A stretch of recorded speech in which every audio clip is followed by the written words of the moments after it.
Hai hello, salam sejahtera Malaysia. Tuan-tuan dan puan-puan yang saya amat hormati. Saudara-saudara, kita direct to the point saja. Ada yang kata Ismail Sabri Yaakob semakin kritikal. Ada yang kata Ismail Sabri Yaakob dalam bahaya. Saya bersetuju sekiranya perkara ataupun kenyataan Ismail Sabri dalam bahaya, kerana SPRM sendiri pun sudah mengesahkan bahawa beliau bukan sebagai saksi, tetapi sebagai suspek dalam isu rasuah yang membabitkan nama beliau, membabitkan RM 170 juta dan juga jongkong emas sebanyak RM 7 juta.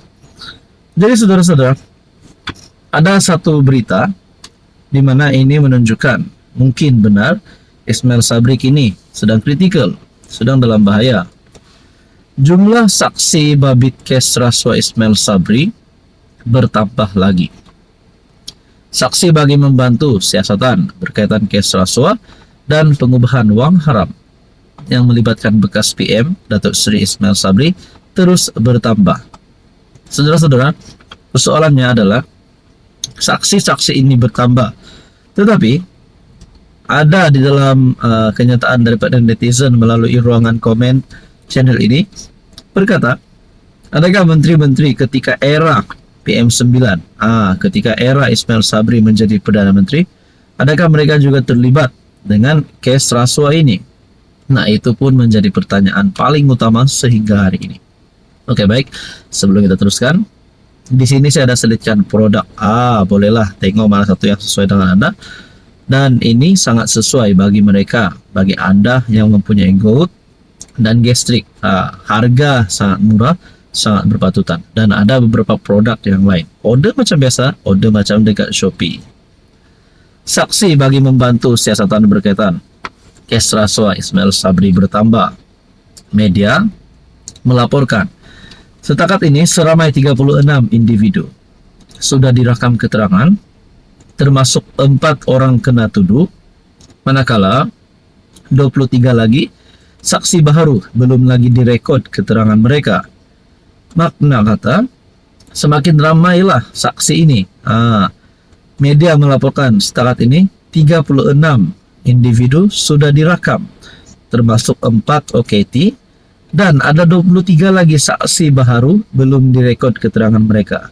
Artikel ini pada 10 Mac. Bagaimanapun SPRM tidak mendedahkan identiti saksi baharu yang akan disiasat. Ismail Sabri sudah beberapa kali menunda kehadiran ke ibu pejabat SPRM atas faktor kesihatan. Bahkan Dr. Ismail Sabri pun sudah membuat kenyataan berkaitan dengan keadaan kesehatan Ismail Sabri Yaakob. Atas sebab itu, pegawai penyiasat telah menemui bual seorang doktor bergelar datuk di sebuah hospital di Petaling Jaya yang merawat Ismail Sabri untuk mahu mengetahui sejauh mana tahap kesihatan ahli parlimen Berak itu. Jadi persoalannya, kalaulah doktor itu dapat mengesahkan apa keadaan terkini Ismail Sabri sehingga membuatkan Ismail Sabri tidak mampu untuk menghadirkan diri ke SPRM. Persoalannya, kalaulah tarikh yang ditetapkan nanti, sekali lagi Ismail Sabri tidak mampu untuk menghadirkan diri, adakah dengan ini Dr. Ismail Sabri pun sebenarnya sedang membantu Ismail Sabri untuk mengelak daripada direkam keterangan? Adakah doktor itu yang bergelar datuk pun terlibat dengan isu ini? Tak tahulah. Jadi saudara-saudara yang saya hormati, tuan-tuan dan puan, berkaitan dengan isu ini, apa komen Anda? Halo semua, salam sejahtera Malaysia. Selamat datang ke channel Fels Lifestyle. Terima kasih kerana terus setia dan terus bersama di dalam channel ini. Tuan-tuan dan puan yang saya amat hormati, sebelum kita mulakan, di sini saya ada selitkan beberapa produk. Ini sangat baik untuk Anda yang kini sedang menjalani ibadah puasa menjelang raya ini. Antara ubat yang paling dicari itu obat gastrik, obat gout. Jadi saudara-saudara, sebelum kena gout, di sini adalah beberapa pilihan yang saya selitkan, obat-obat yang sesuai untuk Anda. Jadi takkanlah nanti raya pula kena gout, tak enjoy lah. Jadi kepada Anda yang mempunyai gout, Di sini saya ada sertakan obat dan order macam biasa, macam dekat Shopee, sangat mudah dan harga sangat berpatutan. Oke, saudara-saudara, berkaitan dengan peruntukan ahli parlimen pembangkang, ini membawa kepada isu pengisytiharan harta. Lalu dalam satu kenyataan, perlukah pembangkang isytihar harta demi peruntukan? Bersatu menyenaraikan 4 alasan mengapa ahli parlimen pembangkang, khususnya PN, menolak memorandum persefahaman MOU untuk mendapatkan peruntukan daripada kerajaan. Kenapa mereka dilihat sangat menolak untuk mengisytiharkan harta? Apa sebenarnya yang mereka takut kedapatan, takut ketahuan ataupun kantoi? Adakah mereka mempunyai harta yang sangat banyak di dalam negara ataupun mungkin di luar negara? Ataupun mungkin ada benda-benda sulit yang mereka tidak mahu diketahui oleh umum. Dalam kenyataan ini, Ketua Penerangan Bersatu Tun Faisal Ismail Aziz berkata, tiada keperluan ahli parlimen pembangkang untuk mengisytiharkan harta kerana mereka tidak terbabit secara langsung dalam kerajaan.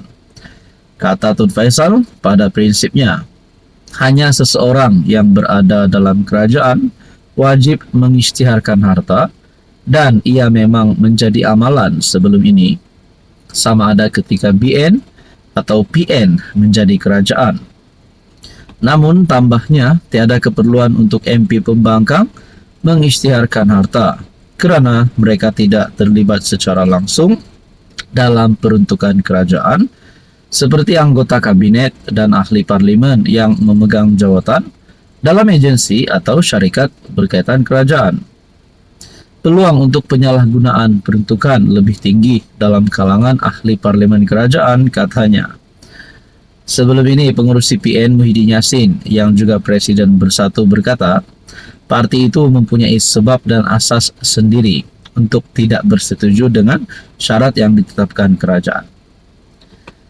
Kalau Ketua Penerangan Bersatu berkata, peluang untuk penyalahgunaan peruntukan lebih tinggi dalam kalangan ahli parlimen kerajaan. Macamlah mereka tidak pernah jadi kerajaan sebelum ini. Jadi saudara-saudara, apa salahnya? Apa penyebabnya? Kenapa pembangkang ini seolah-olah takut nak isytihar harta? Kan ini demi kebaikan untuk mendapatkan peruntukan bagi ahli parlimen pembangkang. Jadi saudara-saudara, berkaitan dengan ini, Anda rasa apa yang akan berlaku seterusnya? Teruskan bersama Ali dalam channel ini untuk isu yang seterusnya.